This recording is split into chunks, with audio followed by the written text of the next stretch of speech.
आपको बताया भारत में ऐसा कौन सा जगह है जहाँ से सबसे पहले सूर्योदय देखा जा सकता है। उल्लू को रात में स्पष्ट क्यों दिखाई देता है। आग पानी से क्यों बुझ जाती है।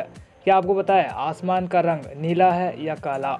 क्या आप बता सकते हो आदमी और जानवर कौन सबसे पहले आया। अरुणाचल प्रदेश भारत का एक ऐसा राज्य है जहाँ सबसे पहले सूर्योदय होता है, मतलब कि सूर्योदय की सबसे पहला किरण वहीं से निकलता है। क्या आपको पता है अरुणाचल प्रदेश नाम रखने का रीज़न क्या था। दरअसल अरुण का मतलब होता है सूर्य और चल का मतलब होता है उदय, इसीलिए उस जगह का नाम भी रखा गया था अरुणाचल प्रदेश। मेरा मानो तो एक बार उस नज़ारा को आपको तो ज़रूर देखना चाहिए।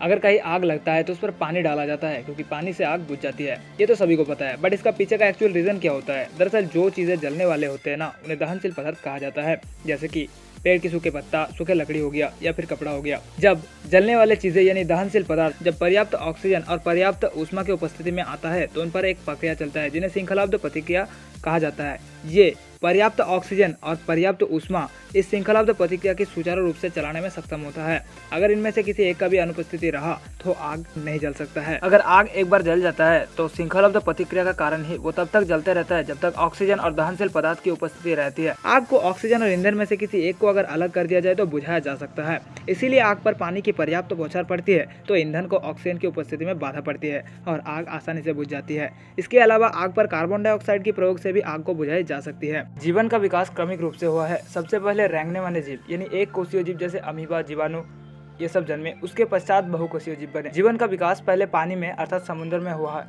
उसके पश्चात जमीन पर। मनुष्य का विकास तो जीवन की उत्पत्ति के लाखों करोड़ों वर्ष बाद में हुआ है। हम कह सकते हैं कि जानवर मनुष्य से करोड़ों वर्ष पहले आ गए। आसमान का असली रंग नीला है या काला। दरअसल धरती के चारों ओर वायुमंडल यानी हवा है। इसमें कई तरह की गैसों के मॉलिक्यूल और पानी की बूंदें या भाप है। गैसों में सबसे ज्यादा करीब 78% नाइट्रोजन है, करीब 21% ऑक्सीजन है, 0.03% कार्बन डाइऑक्साइड है। इसके अलावा आर्गन गैस और पानी है। इसमें धूल, राख और समुद्री पानी से उठा नमक वगैरह भी है। दरअसल हमें अपना आसमान का रंग इन्हीं चीज़ों की वजह से आसमानी लगता है। दरअसल हम जिसे रंग कहते हैं वो रोशनी है। रोशनी वेव्स या तरंगों में चलती है। हवा में मौजूद चीज़ें इन वेव्स को रोकती है।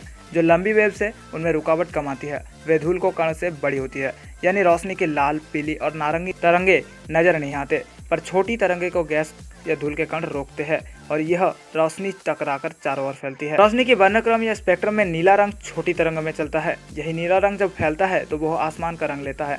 दिन में सूरज ऊपर होता है, वायुमंडल का निचला हिस्सा ज्यादा सघन होता है। आप दूर क्षितिज में देखें तो वह पीलापन लिए होता है, कई बार लाल भी होता है। दरअसल आसमान का असली रंग तो काला होता है। रात में जब सूरज की रोशनी नहीं होती है वो हमें काला नजर आता है। उल्लू रात में मानव से कई गुना अधिक देख सकता है क्योंकि उसकी आंखों में प्रतिबिंब वाली विशेष कोशिकाएं होते हैं जो रोशनी को अपने भीतर सोख लेती है।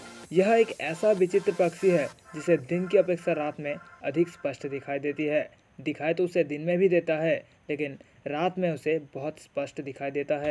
और अगर वीडियो पसंद आया तो एक लाइक तो बनता है, इसीलिए चैनल को सब्सक्राइब करके, लाइक करके, कमेंट शेयर जरूर से कर देना।